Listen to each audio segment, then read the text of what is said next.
Welcome back to the channel, everybody. Today we are going to be talking about when Obi-Wan had an orange lightsaber blade. Now this moment comes from a novel known as Master and Apprentice. It's really good. I highly recommend that you read it.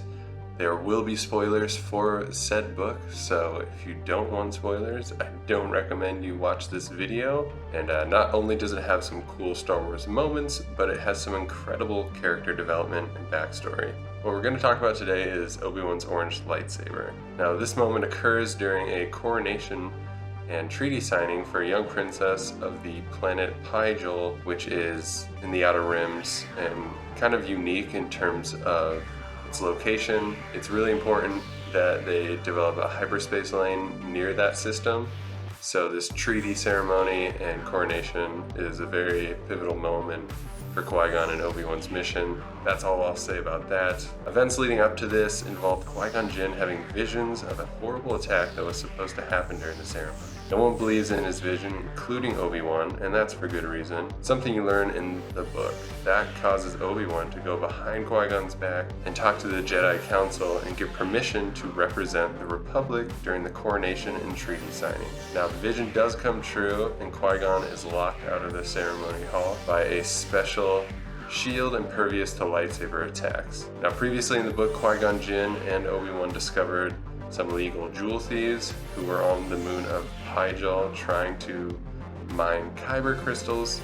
The gems they discovered, however, were actually known as colon crystals and were extremely rare but practically worthless. These crystals were similar to kyber on the macro level, but very different on the microscopic. Qui-Gon Jinn even mentioned them having their own force wavelength similar to kyber.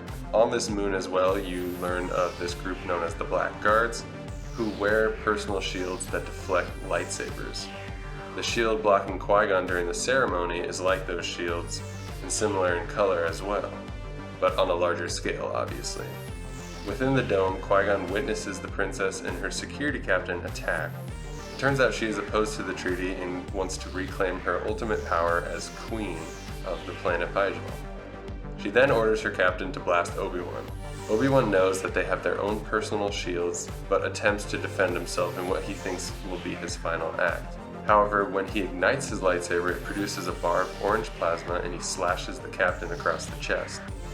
Qui-Gon Jinn watches from outside in shock at the color of his lightsaber and the fact that it broke through the shield the captain wore. The queen then escapes, and you'll have to read the book to find out how they saved the planet, that being Obi-Wan and Qui-Gon.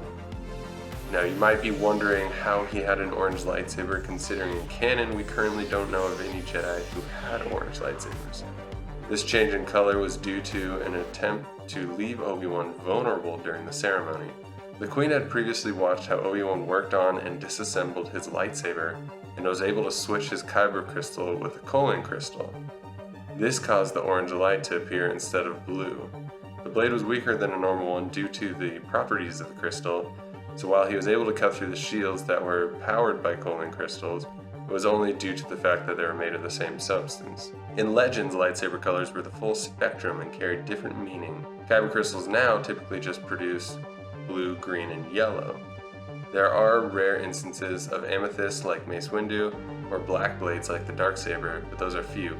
Other colors like red involve bleeding the crystals with dark side force energy or purifying red crystals to produce white blades like Ahsoka. Truthfully, I would absolutely love to see more lightsaber colors brought into the Star Wars universe, and we probably will with upcoming projects depending on the characters that show up.